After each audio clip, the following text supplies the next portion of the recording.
எதுக்கும் கவலைப்படாதீங்க. அண்ணனுக்கு எதுவும் ஆயிருக்காது. வாங்க. தம்பி, நீங்க எதுக்கு இங்க வந்திருக்கீங்க? தம்பி, என் வீட்டுக்காரரை நேத்துல இருந்து காணோம். ஃபோன் பண்ணாலும் சுவிட்ச் ஆஃப்னு வருது. கட்சிக்காரவங்க கிட்ட கேட்டாலும் எந்த விவரமும் தெரியலங்கறாங்க. அதான் ஸ்டேஷன்ல கம்ப்ளைண்ட் கொடுக்கலாம்னு வந்தேன். ஏக அண்ணனை காணுமா? மூர்த்தி அண்ணனை காணும்னு சொல்றாங்க. ஐயோ. பண்ணிக்கலாம் சார். Okay sir. என்ன பிரகாஷ், இந்த காயத்ரி தேடுறதுல என்ன முன்னேற்றம்னு ஃபோன் பண்ணி கேட்டிருந்தாலே சொல்லிருப்பேனே. தேவையில்லாம எதுக்காக ஸ்டேஷன் வரைக்கும் வரணும்? சார், இது ரொம்ப சீரியஸான விஷயம். மூர்த்தி அண்ணனை காணோம். அதுக்கு கம்ப்ளைண்ட் கொடுக்கலான்னு அவங்க அக்காவை கூட்டிட்டு வந்தா ஏக அண்ணனையும் காணும்னு அவரோட வைஃப் சொல்றாங்க. என்ன சொல்றீங்க? ரெண்டு பேரையும் ஒரே நேரத்துல காணுமா? ஆமா சார். ஏக அண்ணன், மூர்த்தி அண்ணன் ரெண்டு பேருக்கு இருக்கிற ஒரே ஒற்றுமை எங்க குடும்பம் தான். அவங்க ரெண்டு பேருமே எங்க குடும்ப நலனுக்காக பாடுபடுறாங்க. அதோட காயத்ரிக்கு ரெண்டு பேருமே எதிரி தான். என்ன சார் சொல்றீங்க? அந்த காயத்ரி இவங்க ரெண்டு பேரையும் கடத்திருப்பான்னு சொல்றீங்களா? உறுதியா சொல்ல முடியாது சார். சமீபத்துல அந்த காயத்ரிக்கும் மூர்த்தி அண்ணனுக்கும் அடித்தடியாச்சு. அடிதடியா? ஆமா சார். அந்த காயத்ரியோட தங்கச்சியை தான் மூர்த்தி அண்ணன் கல்யாணம் பண்ணிருக்காரு. அவளோட நடவடிக்கை சரியில்லைன்னு விரட்டி விட்டுட்டாரு. சீக்கிரம் டிவோர்ஸ் பண்றதாவும் சொல்லிட்டு இருந்தாரு. ஆமா சார், என் தம்பி அந்த பொண்ணு படாத பாடு படுத்தி வச்சிட்டா சார். அவன் அவளை பிரிஞ்சது எங்க குடும்பத்துக்கே விடுதலை கிடைச்ச மாதிரி இருந்துச்சு. காயத்ரியும் வினோவும் சேர்ந்து மூர்த்தி அண்ணன் கூட சத்யகலான்ற ஒரு பொண்ணை சம்மந்தப்படுத்தி அந்த பொண்ணை அடிச்சு அவமானப்படுத்தினாங்க. தட்டி கேட்ட மூர்த்தி அண்ணனையும் ஆளை வச்சு அடிச்சிட்டாங்க. ஏகானந்த் தான் போய் மீறிட்டு வந்தாரு. அப்போ அவங்க ரெண்டு பேரும் ஒன்னா காணாம போயிருக்க வாய்ப்பு இருக்கிறதா சொல்ல வரீங்களா? நிச்சயமா சார். 2-3 நாளா அவங்க ரெண்டு பேரும் ஒன்னதான் சுத்திக்கிட்டு இருந்தாங்க. என்ன பேசிக்கிட்டாங்க, எதுக்காக ஒன்னா சுத்தினாங்கன்னு ஒண்ணுமே தெரியல. ஆனா ஏதோ திட்டத்தோட தான் சுத்திக்கிட்டு இருந்திருக்காங்க. இந்த விஷயத்துல காயத்ரி எப்படி கனெக்ட் பண்றீங்க? எனக்கு ஒண்ணுமே புரியல. எனக்கும் அதான் சார் கவலையா இருக்கு. காயத்ரி இந்த விஷயத்துல எப்படி உள்ள வரானே தெரியல. ஹலோ, அப்படியா? சரி சார். ஓகே சார், வச்சிடுறேன். பிரகாஷ், ஒரு முக்கியமான பிரேக் த்ரூ. போலீஸ் வேஷம் போட்டுக்கிட்டு காயத்ரியை கைது செய்யற மாதிரி கடத்திட்டு போனாங்களா? அவங்க யூஸ் பண்ண ஜீப் நார்த் மெட்ராஸை தாண்டி அயனாவரத்துல அனாதையா நிக்கிதான். டிபார்ட்மெண்ட்ல ட்ரேஸ் அவுட் பண்ணிருக்காங்க. அங்க அந்த காயத்ரிக்கும் லிங்கத்துக்கும் பெருசா கனெக்ஷன் இல்லையே சார். அந்த ஜீப் அங்க போறதுக்கு வாய்ப்பே இல்ல. ஒருவேளை நம்மள திசை திருப்புறதுக்காக அப்படி பண்ணிருப்பாங்களோ? அப்படிதான் சார் இருக்கணும். அப்போ அந்த செட்டப் போலீஸ் காயத்ரியோட ஆளுங்களா இருக்கிறதுக்கு சான்ஸ் இருக்கு சார். என்னென்னவோ பேசுறீங்களே. ஏன் பிரகாஷ், உங்களுக்கு உதவி பண்ண போய் என் புருஷன் வில்லங்கத்துல மாட்டிக்கிட்டாரா? அந்த காயத்ரி என் வீட்டுக்காரரை ஏதாவது செஞ்சிருக்க போறா? எனக்கு என்னவோ ரொம்ப பயமா இருக்கு. ஆமா தம்பி, அந்த காயத்ரி எதுக்கும் துணிஞ்சவ. மூர்த்தியை காரேத்தி கொல்ல பார்த்தவ தானே அவ. என்னமா சொல்றீங்க? ஆமா சார், அவ எதுக்கும் துணிஞ்சவதான். மூர்த்தி அண்ணனை கொல்ல பார்த்திருக்கா. சத்யா, சங்கீதா ரெண்டு பேரையும் ஹைதராபாத்ல போலீஸை வச்சே கொலை பண்ண பார்த்தவ அவ. அவ்வளோ ஏன், நம்பி மர்டர் கேஸ்ல அவதான் சார் மெயின் அக்யூஸ்ட். அவ பயங்கரமான பொம்பளையா இருப்பா போல இருக்க. சார், எனக்கு ஒரே ஒரு லாஜிக் தான் தோணுது. சொல்லுங்க. மூர்த்தி அண்ணனும் ஏகானனும் எனக்கு சாதகமா ஏதோ செய்ய போயிருக்காங்க. அதை தெரிஞ்சுக்கிட்டு காயத்ரி அவங்கள கடத்திருப்பா. இதான் சார் நடந்திருக்கணும். அந்த நாசமா போனவகிட்ட மூர்த்தி எதுக்கு வம்பு வச்சுக்கிட்டான்? அந்த அண்ணன் சும்மா இருந்தாலும் என் வீட்டுக்காரர் சும்மாவே இருந்திருக்க மாட்டாரு. ஏதாவது ஐடியா கொடுத்துட்டே இருந்திருப்பாரு. இப்படியே இருக்க கூடாது. போலீஸ் ட்ரெஸ் போட்ட ஆளுங்களை செட்டப் பண்ணி அந்த காயத்ரியை கடத்தினது ஏகான மூர்த்தி அண்ணனா ஏன் இருக்க கூடாது? பாசிபிள் தான் சார். ராஜிகாவும் சரின்னு படுது. அப்படியே இருந்தாலும் அவங்க ஏதாவது ஒரு இடத்துல விஷயத்தை என்கிட்ட சொல்லிருப்பாங்களே. அட்லீஸ்ட் இவ்வளவு நேரத்துக்கு எனக்கு போனாவது பண்ணிருப்பாங்க. அதுவும் பண்ணலன்னா வேற ஏதோ வில்லங்க இருக்கிற மாதிரி தான் தெரியுது. அவங்க காயத்ரியை கடத்திருந்தா இந்நேரம் காயத்ரி மட்டும் தானே காணாம போயிருக்கணும். இவங்க ரெண்டு பேரும் எதுக்கு காணாம போனாங்க? அதுதான் எனக்கு புரியல. ஏகானனும் மூர்த்தியனும் சேர்ந்து காயத்ரியை கடத்தினாங்களா இல்ல காயத்ரி அவங்கள கடத்தினாலான்னு தெரியல. ரெண்டுல ஒண்ணுதான் நடந்திருக்கணும் சார். அவங்க போனுக்கு ட்ரை பண்ணி பாத்தீங்களா? ரெண்டு போனும் ஸ்விட்ச் ஆஃப்னு வருது சார். இப்படி பேசி பேசி குழப்பறதுல அர்த்தம் இல்ல. இவங்க ரெண்டு பேரையும் ரிட்டன் கம்ப்ளைண்ட் எழுதி கொடுக்க சொல்லுங்க. காயத்ரியை தேடுற ஸ்பெஷல் டீமுக்கு அதை நான் ஃபார்வர்ட் பண்ணிடுறேன். சீக்கிரமாவே அவங்க ரெண்டு பேரையும் கண்டுபிடிச்சிடலாம். சரிங்க சார். வாங்க சார், ஒரு கம்ப்ளைண்ட் கொடுக்கலாம். நைஸ்.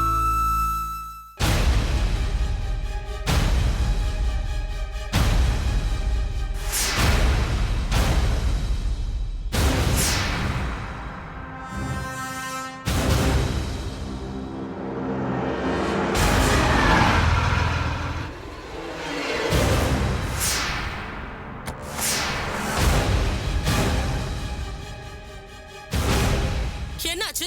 வெறும் கையோட வரீங்க? மேடம், அந்த பிரகாஷ் சத்யாவை வெளியே வர விடாம தடுத்துட்டா மேடம். ரொம்ப நேரமா வெயிட் பண்ண மேடம்.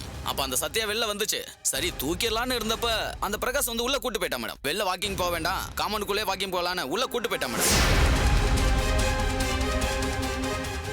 மேடம், அடுத்த வாரம் ஆஸ்பத்திரிக்கு செக்கப்புக்கு போவாங்க மேடம். அப்போ தூக்கலாம் மேடம். எனக்கு வர்ற ஆத்திரத்துக்கு உன்னை கழுத்தை நெரிச்சு கொன்னுடுவேன். சீ, அவளை உடனே கடத்தணும்னு சொல்லிட்டு இருக்கேன். நீ அடுத்த வாரம் அடுத்த மாசம்னு நல்ல நாள் பார்த்துட்டு இருக்கியா? வேற என்ன மேடம் பண்றது? வீட்டுக்குள்ள புகுந்து தூக்குனா ரிஸ்க் ஆயிடும் மேடம். ஷோ, டைம் வேற வேஸ்ட் ஆயிட்டு இருக்கு. போலீஸ் வேற என்ன தேடிட்டு இருக்கு. என்ன அவங்க ட்ரேஸ் அவுட் பண்றதுக்கு முன்னாடி அந்த சத்யாவை நான் கடத்தி ஆகணும். அவளை வச்சு அந்த பிரகாஷனை துடிக்க துடிக்க சாகடிக்கணும். அதுக்கு சத்யாவை கடத்தி தான் ஆகணும். அது எப்படி மேடம் முடியும்? அந்த சத்யா ஆபீஸ் போற மாதிரி தெரியல, வீட்டுக்குள்ளே இருக்கு. வெளியில வந்தா தானே கடத்த முடியும்.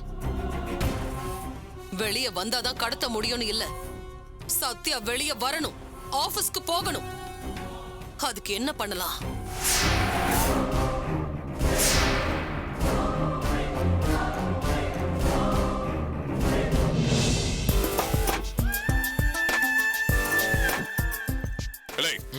இருக்கிற காசு பணம்லாம் பத்தாதா? இப்ப எதுக்குல செயின் பறிப்புல இறங்குத? பா, இது நான் பறிச்ச செயின்லப்பா, தானா என்கிட்ட வந்த செயின். அந்த அஞ்சலி வழுக்கட்டாயமா என்கிட்ட கொடுத்தா. என்னல சொல்லுத? அப்பா, அந்த காயத்ரி அக்கா என்ன சொன்னாங்க? அஞ்சலியை என்ன லவ் பண்ண வைக்கணும்னு சொன்னாங்கல்ல, அதுக்கான முன்னோட்டம் தான் இது. அப்பனா அந்த பொண்ணு உன்னை லவ் பண்ணுதுன்னு சொல்லிருச்சால? இன்னும் சொல்லல, ஆனா கூடிய சீக்கிரம் சொல்லிடுவா. ஏற்கனவே அந்த வார்த்தை அவ உதடு வரைக்கும் வந்து துடிச்சுக்கிட்டு இருக்கு. என்கிட்ட சொல்ல வேண்டியது மட்டும்தான் பாக்கி. நான் உனக்கு என்னமோ நினைச்சல, ஆனா நீ என்னை விட டேலண்டா இருக்கியல. அந்த பொண்ணு என்ன லவ் பண்றேன்னு சொன்னதும் காயத்ரி அக்கா கிட்ட சொல்லி அவளை என்ன பண்றதுன்னு கேட்கணும். அப்புறம் பாருங்க என் ஆட்டத்தை. இல்ல, காயத்ரிக்கு சாவே இல்லல. அவளை பத்தி நீ சொல்லி வாய மூடல, அதுக்குள்ள கால் பண்ணிட்டா பாரு. ஹலோ, சொல்லு காயத்ரி. இப்போ உன்னை பத்தி தான் பேசிக்கிட்டு இருந்தோம். அங்க வசதிலாம் நல்லா இருக்கா? ஐயா, இது வசதி பத்தி பேசுற நேரம் இல்ல. நம்ம அடுத்த கட்ட பிளான பத்தி பேசதான் போன் பண்ண. சொல்லுல, அடுத்து என்ன செய்யணும்? உங்க ஆளுங்களெல்லாம் சத்யாவை கடத்த சொல்லி அனுப்புனீங்கல்ல, கடத்த முடியலன்னு வெறும் கையோட வந்து நிக்கிறாங்க. இல்ல, அவனும் ரொம்ப தில்லானவனுங்க. சொன்ன வேலையை செஞ்சு முடிக்காம வரமாட்டானுங்க. அந்த சத்யாவை கடத்தணும்னா அவ வீட்டை விட்டு வெளியே வரணும்ல. அவ உள்ளேயே இருந்தா இவங்க எப்படி கடத்துவாங்க? இல்ல, அதுவும் சரிதான்ல. வீடு பூந்து கடத்துறதுனா ஏதாவது ஏப்பசாப்பா வீடா இருந்தா செய்யலாம். அந்த சத்யாவும் பிரகாஷும் ரொம்ப கோட்டி பிடிச்சவங்களாச்சே, உள்ள பூந்துலாம் தூக்க முடியாதுல. அதுக்குதான் அவளை வெளியே வர வைக்கிறதுக்கு அடுத்த கட்ட பிளான போட்டிருக்கேன். அதுக்கு நீங்க தான் உதவி பண்ணணும். என்னல, என்ன உதவி செய்யணும்? சத்யாவை லாரி ஏத்தி கொலை பண்ண முயற்சி பண்ணால லாரி டிரைவர், அவன் இப்ப எங்க இருக்கான்? நம்ம பினாமி ஆள்வோல வச்சு ஜாமீன்ல எடுத்துட்டோம். இப்ப அவனை பக்கத்துல தான் தங்க வச்சிருக்கோம். அவனை உடனடியா மறுபடியும் போலீஸ்ல போய் சரண்டர் ஆக சொல்லுங்க. இல்ல, என்னல சொல்லுத? சரண்டர் ஆகி ஜெயிலுக்கு போனவன தானே ஜாமீன்ல எடுத்துருக்கோம். இந்த தடவை அவன் வேற விஷயத்த சொல்லி சரண்டர் ஆகணும். என்னல சொல்லணும்?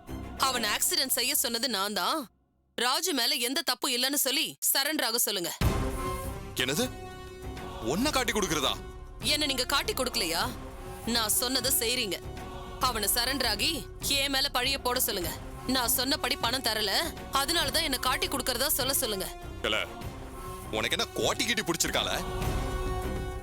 அப்படி சொன்னா உன் மேல இருக்கிற கேஸ் ஸ்ட்ராங் ஆயிடும்ல. அத பத்தி எனக்கு கவலை இல்ல. என் மேல இதை விட மோசமான கேஸ் எல்லாம் இருக்கு. அவனை நான் சொன்னபடி சொல்லி சரண்டர் ஆக சொல்லுங்க. இல்ல, இப்படி எல்லாம் கிறுக்குத்தனமா யோசிக்காதல. இப்ப அவன் சரண்டர் ஆகி என்ன செய்ய போறான்? எனக்கு அந்த சத்யா வெளியே வரணும். அவளை நான் கடத்தணும், அதுதான் முக்கியம். காயத்ரி, இது ரொம்ப... ஐயா, இது நான் ஆட போற கடைசி ஆட்டம். இது எனக்கு வாழ்வா சாவாங்கிற போராட்டம். ஜெயிச்சா நான் வாழ்வேன், தோத்தா நான் அழிஞ்சு மண்ணோட மண்ணா போயிடுவேன். நான் ஜெயிக்கிறதுக்காக என்ன வேணும்னாலும் செய்ய தயாரா இருக்கேன். என்னையே பலி கொடுக்க கூட தயாராயிட்டேன். என்னல நீ என்னென்னமோ பேசுத? நான் வாழணும்னா அந்த சத்யா சாகணும். அதுக்கு அவ வீட்டை விட்டு வெளியே வரணும். நான் மாட்டிக்கிட்டேன், அந்த லாரி டிரைவர் என்ன மாட்டி விட்டுட்டான்னு தெரிஞ்சா அவளை தைரியமா ஆபீஸ்க்கு அனுப்புவான் அந்த பிரகாஷ். அதுக்காக தான் இந்த ஏற்பாடு. நீ புத்திசாலி காயத்ரி. ஓ அளவுக்குலாம் என்னால சிந்திக்க முடியாது. அதனாலதான் நீ சொல்றதை எப்போ நான் தட்டாம செஞ்சுக்கிட்டு இருக்கேன். இப்போ அதே மாதிரி செய்தம்ல.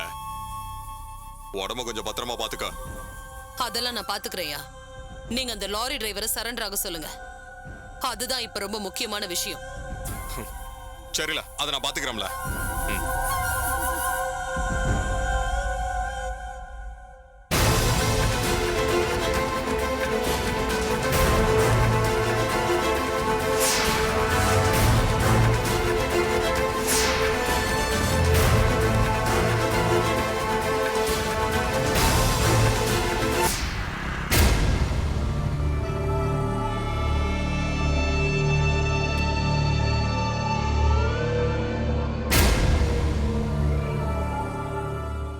என்னாச்சு? ஏன் எல்லாரும் இப்படி உட்காந்துருக்கீங்க? நாம எதுக்காக பாடுபட்டோமோ, நாம எதுக்காக உயிரை கொடுத்து போராட்டமோ, இந்த வீடு நம்ம கைவிட்டு போகுதுடா. இந்த வீட்டை அப்பா கவர்மெண்ட் எடுத்துக்க சொல்லிட்டாரு. என்னப்பா இது? ஆமாண்டா, அரசு அதிகாரிங்க 2 பேரும் வந்து அதை பத்தி பேசினாங்க. நானும் சரின்னு சொல்லிட்டேன். எனக்கு தலையும் புரியல வாழும் புரியல. கொஞ்சம் விளக்கமா சொல்றீங்களா? ஏங்க, இந்த வீட்டுக்கு காந்தி வந்துட்டு போனதுனால யாரோ ஒருத்தர் இந்த வீட்டை காந்தி நினைவில்லமா மாத்தணும்னு கவர்மெண்ட்டுக்கு கோரிக்கை வச்சிருக்காங்க. கவர்மெண்ட்ல இருந்து ஆபீசர்ஸ் வந்து மாமாட்ட பேசிட்டு போனாங்க. மாமாவும் அதுக்கு சரின்னு சொல்லிட்டாரு. அவ்வளவுதான். என்ன அவ்வளவுதான்? நம்ம கிட்ட எல்லாம் ஒரு வார்த்தையாவது கேட்க வேணாமா? அவர் பாட்டுக்கு எடுத்தேன் கவுத்தன் முடிவு எடுத்திருக்காரு. அப்பா, எல்லார்கிட்டயும் ஒரு வார்த்தை கேட்க வேணாமா? அதுக்கு இல்லடா, இது உங்க தாத்தா கட்டின வீடு. உனக்கே தெரியும் தாத்தா காந்தி மேல எவ்வளவு மரியாதை வச்சிருந்தாருன்னு. காந்தி நினைவு இல்லாம இந்த வீடை மாத்துறேன்னு சொல்லும்போது நான் எப்படி வேண்டாம்னு சொல்ல முடியும்? இப்போ உங்க தாத்தா உயிரோட இருந்தா கூட அவரு சந்தோஷமா இதான் பண்ணிருப்பாரு. ஏற்கனவே நினைவில்ல மாதிரி தான் வச்சிருக்கோம் அந்த வீட்டை. கவர்மெண்ட் என்ன புதுசா வந்து மாத்துறது? அவங்க கொடுக்குற கைட்லைன் வேல்யூ மார்க்கெட் வேல்யூ விட எவ்வளவு கம்மியா இருக்கும்னு தெரியுமா? டேய், டென்ஷன் ஆகாதடா, நான் பேசுறேன். டேய், இந்த வீட்டோட பாதி வேலை கூட நம்மளுக்கு கிடைக்காதடா. நம்ம வீடு கைவிட்டு போகுது. பாதி பணத்தை வச்சு நம்ம என்ன பண்ண முடியும்? இத்தனை பேர் இருக்கிறதுக்கு இந்த மாதிரி வசதியோட வீடு கிடைக்குமா? பிரகாஷ், அது மட்டும் இல்ல, நாம இந்த வீட்டை காயத்ரி கிட்ட இருந்து மீட்கிறதுக்காகவும் ராஜுவோட பிசினஸ்க்காகவும் 2.5 கோடி ரூபாய் கடன் வாங்கியிருக்கோம். அவங்க கொடுக்கற பணத்துல அந்த கடன் அடிச்சிட்டா மீதி என்ன மிஞ்சும்? இந்த வீட்டை விட்டு எங்க போய் வாழ்ந்தாலும் நம்மளுக்கு செட் ஆகுமாடா? அப்பா அதை பத்தி கொஞ்சமாவது யோசிச்சாரா? டேய், நீங்க யாரு என்ன சொன்னாலும் சரி, என் முடிவை நான் மாத்திக்க போறது இல்ல. ஏற்கனவே இந்த வீடை நினைவு இல்லாம மாத்தலாமாங்கிற யோசனை எனக்கு இருந்தது. இப்ப அது நல்லபடியா கைகூடி வரும்போது நம்ம சுயநலத்தை நம்ம விட்டு கொடுக்கறதாண்டா நல்லது. ச்சே. என்னடா அவரு? மாமா சொல்றதுதான் நியாயம். ஆமா குமார் மாமா, நினைவில்லமா மாத்துறது தான் சரியான வழி. மாமாவோட விருப்பத்துக்கு ஏன் குறுக்க நிக்கிறீங்க? எனக்கு இதுல பெருசா முரண்பாடு இல்ல சத்யா. ஆனா இத்தனை வருஷமா இல்லாம திடீர்னு எப்படி கவர்மெண்ட்டுக்கு நம்ம வீட்டை நினைவு இல்லாம மாத்தணும்னு யோசனை வந்துச்சு? யாரோ எழுதி போட்டு அதை கவர்மெண்ட் பரிசீலனை பண்ணதா சொல்றாங்க. அந்த யாரோங்கிறது யாரு? அந்த கேள்விக்கு தான் விட தெரியணும். டேய், என்னடா சொல்ற? இந்த வீட்டை காயத்ரி கிட்ட இருந்து மீட்டாச்சு. அவளுக்கு கிடைக்காது யாருக்கும் கிடைக்க கூடாதுன்னு அவ பிளான் பண்ணலாம் இல்லையா? ஒருவேளை அவளே கவர்மெண்ட்டுக்கு எழுதி போட்டிருக்கலாமே. டேய், எல்லாம் அவளாலதான் நடந்திருக்கும் நீயே நினைக்கிற? கவர்மெண்ட் இந்த வீட்டை நினைவு இல்லாம மாத்தணும்னு முடிவு எடுத்திருக்காங்க. அது சம்பந்தமா 2 ஆபீசர் வந்து என்கிட்ட பேசிட்டு போனாங்க. சொல்ல போனா ராஜு போட்ட கேஸ் கூட இப்ப இல்லைன்னு ஆயிடுச்சு. இதுல காயத்ரி எங்கேந்திரா வந்தா? இல்லப்பா, எனக்கு என்ன காயத்ரி தான் பண்ணிருப்பான்னு தோணுது. இருடா, இந்த வீடு நினைவு இல்லாம மாறப்போகுது. அது சந்தோஷமான விஷயம். தயவு செய்து குறுக்க பூந்து நீங்க யாரும் கெடுத்துறாதீங்க ப்ளீஸ்.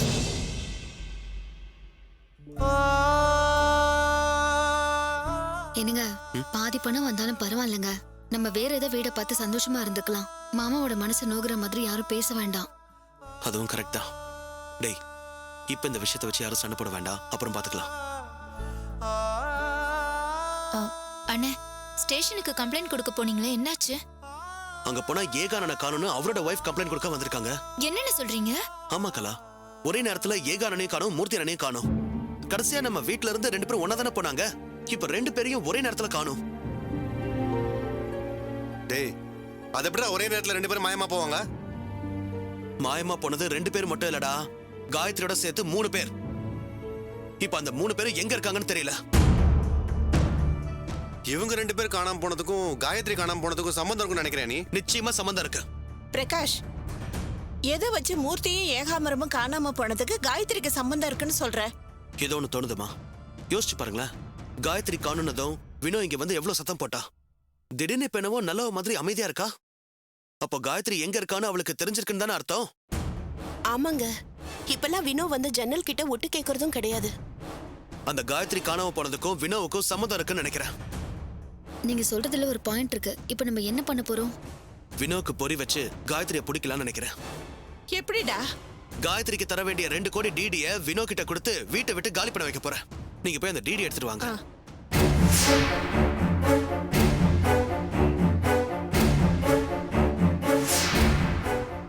டேய், அவங்க ஏற்கனவே உலகமாக ஃப்ராடுங்க. வினோ கையில டிடியை கொடுத்து இதுவும் என் கையில வந்து சேரலன்னு அந்த காயத்ரி இதே ஆட்டையை போட பார்த்தானா? இந்த டிடி காயத்ரி பேர்ல இருக்கு. வினோவால ஒண்ணும் பண்ண முடியாது. அதை இப்ப எதுக்குடா கொடுக்கணும்? காக்காக்கு சோறு போட்டா காக்கா அதோட கூட்டத்தை தான் கூட்டும். அதே மாதிரி இதை வினோ கிட்ட கொடுத்தா நேரா காயத்ரி கிட்ட தான் போவா. அதை வச்சு காயத்ரி இருக்கிற இடத்த கண்டுபிடிச்சிடலாம். மாட்டினா வெளியே வர முடியாத அளவுக்கு உள்ள தள்ளிடலாம். ஆமாடா, நீ சொல்றது கரெக்டான ஐடியாடா. இந்த கொடுங்கம்மா. அண்ணே, நீங்க இந்த வீட்டை விட்டு வெளியே போக அந்த வினோதா காரணமா இருந்தா இந்த டிடியை அவ மூஞ்சிலேயே தூக்கி எறிஞ்சு நாக்க பிடிங்கிற மாதிரி 4 கேள்வியை கேட்டு அவளை வீட்டை விட்டு துரத்தி விடுங்க. அக்கா நானும் உங்களோட வரேன்க்கா. நம்ம 2 பேருமா சேர்ந்து அவளை துரத்தி விடுவோம். எனக்கு அவ மேல இருக்கிற ஆத்திரம் இன்னும் தீரவே இல்ல. அவ ரொம்ப ஓவரா பேசுவா. அவ வாயை அடைக்கிறதுக்கு நானும் வரேன். வாங்க. டேய் சூப்பர் ஐடியாடா. டேய் இந்த வீட்டை விட்டு வினோ போகும்போது நான் பைக்ல ஃபாலோ பண்றேன். சரி முதல்ல இன்ஸ்பெக்டருக்கு ஃபோன் பண்ணி சொல்லு.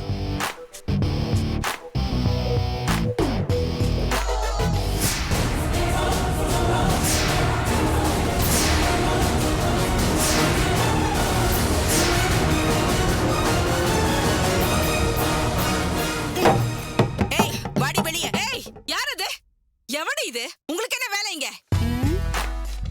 என்னது இது? எங்க அக்கா பேர்ல 2 கோடி ஃபில் பண்ணிருக்கு. இந்தா பொடி. உங்க அக்காவுக்கு நாங்க தர வேண்டிய பணம் எடுத்துக்கிட்டு ஓடிடு. உனக்கு கொடுத்த கெடு முடிஞ்சு போச்சு. அடுத்த நிமிஷம் இந்த வீட்டை காலி பண்றேன். இது பார், எதுவா இருந்தாலும் அக்கா கிட்ட பேசிக்க, சரியா? எங்கடி போற? பார், உங்க அக்கா வரதுக்கு 2 வருஷம் ஆகும். அது வரைக்கும் நீ இந்த வீட்ல உட்கார்ந்துட்டு இருக்கலாம்னு பாக்குறியா? இது எடுத்துட்டு மரியாதை இந்த வீட்டை விட்டு கிளம்பிடு. என்ன வாய் ரொம்ப நீளுது? உனக்கும் இதுக்கும் எந்த சம்பந்தமும் இல்ல. வாய் மூடு. எங்களுக்கு எவ்வளவு உரிமை இருக்கோ அதே அளவுக்கு இவளுக்கு உரிமை இருக்கு. அது மட்டும் இல்ல, அவ என் தங்கச்சி பேசுவாதான்.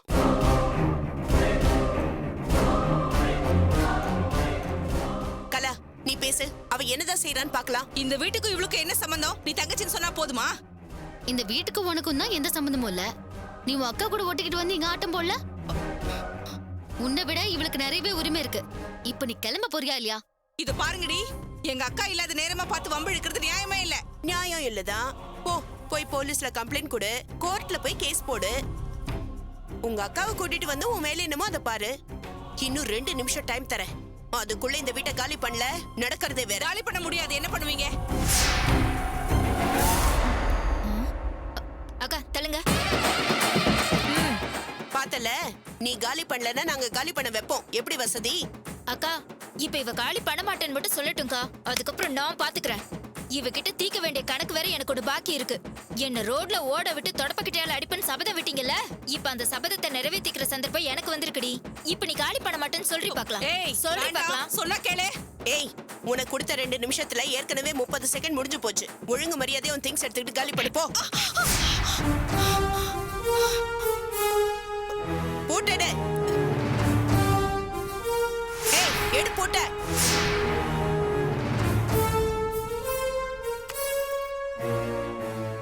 குடு, நாங்க போட்டிக்கிறோம். நீ போ வெளியே.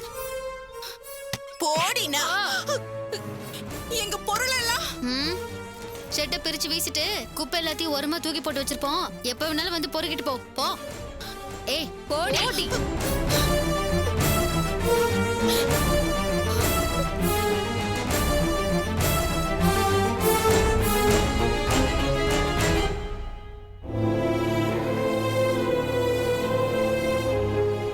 நீங்கெல்லாம் நல்லாவே இருக்க மாட்டீங்க. நாசமா தான் போவீங்க.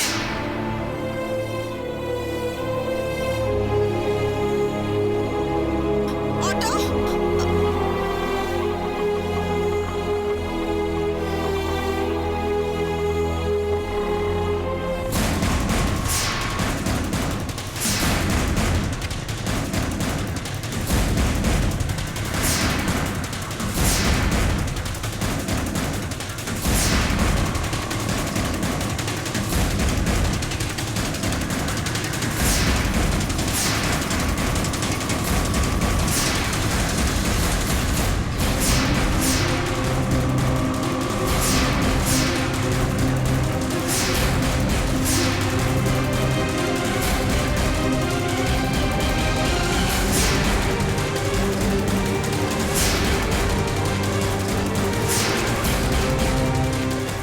எதுக்கு பிரகாஷ் வர சொன்னீங்க? சார் அந்த வினோதினி இப்ப லிங்கத்தோட வீட்டுக்கு போயிட்டு இருக்கா. அவ காயத்ரி தேடி தானே போவான்னு சொன்னீங்க. ஆமா சார். 2 கோடி கொடுத்தா அவ நிச்சயம் காயத்ரி தேடி தான் போகணும். ஆனா எதுக்கு லிங்கத்தை தேடி போறான்னு தெரியல. அந்த டிடிய அவங்க கிட்ட கொடுத்து மாத்த சொல்வாளோ என்னவோ. எப்படி சார் முடியும்? காயத்ரி பேர்ல தான் நாங்க டிடி எடுத்து கொடுத்துருக்கோம். அவ மட்டும் தான் மாத்த முடியும். அவளோட அக்கவுண்ட்ல மட்டும் தான் போட முடியும். ஒருவேளை இப்படி இருக்குமோ? அவ டிடியோட லிங்க வீட்டுக்கு போறானா 2 பாசிபிலிட்டி தான் இருக்கு. ஒண்ணு, அந்த காயத்ரியோட தலைமறைவுக்கும் லிங்கத்துக்கும் நெருங்கின தொடர்பு இருக்கணும். இல்ல அந்த காயத்ரி லிங்கத்தோட வீட்டுல தான் பதுங்கி இருக்கணும். அப்போ உடனே லிங்கத்தோட வீட்டை செக் பண்ணிடுவோம். வாங்க போலாம். யோ இடியா, சீக்கிரமா அந்த லிங்கத்தோட வீட்டுக்கு போ. கிளம்பு.